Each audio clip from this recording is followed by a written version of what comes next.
అదృష్టం తలుపు తట్టేలోపు దురదృష్టం ఆ తలుపులు వలగొట్టేసిందంటే ఇదే కావచ్చు భయ్యా. మహబూబ్ నగర్ జిల్లా ధర్మాపూర్ వైన్ షాప్ కు 3 లక్షలు పెట్టి అప్లికేషన్ పెట్టుకుందట ఈ పుష్పక్క.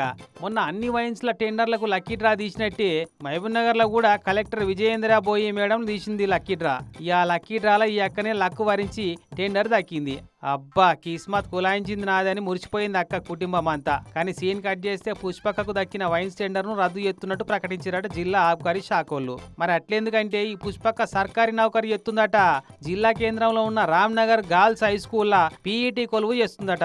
అయితే రూల్ ప్రకారం వైన్ షాపుల సుంటి A4 కేటగిరీ షాపులు నడపాలంటే సర్కారు ఉద్యోగాలు చేయొద్దన్నట్టు. అందుకే టెండర్ క్యాన్సిల్ అయిందట. మరి కట్టిన 3 లక్షలన్నా వాపస్ ఇస్తారో అవి కూడా అటే ఉంచుకుంటారో. ఇంతకు ఈ ముచ్చటెట్లా బయటపడ్డదంటే అదే వైన్ షాప్ కోసం టెండర్లేసి లక్కు దలగక నిరాశపడ్డ ఖతిమా వైన్స్ టెండర్దారులల్లా ఎవరో ఈ మేడం గారు గవర్నమెంట్ టీచర్ అన్న ముచ్చట గుర్తుపట్టి ఖతిమోళ్ళందరితోటి కలిసి కలెక్టర్ గారికి కంప్లైంట్ ఇచ్చిరట. అట్లా కూడా యాక్షన్ తీసుకునేటోళ్ళో లేదో గానీ ఉపాధ్యాయురాల నుంచి వైన్స్ యజమాని దాకా అనుకుంటా సోషల్ మీడియాలో ముచ్చట మస్తు వైరల్ అయిందట. అగో అట్లా అందరికి ఎరకబడితోని చర్యలు తీసుకోక తప్పలే. వచ్చిన వైన్స్ టెండర్ పోయింది, ఇటు ఉద్యోగంలోకి వెళ్ళి సస్పెండ్ అయిందట.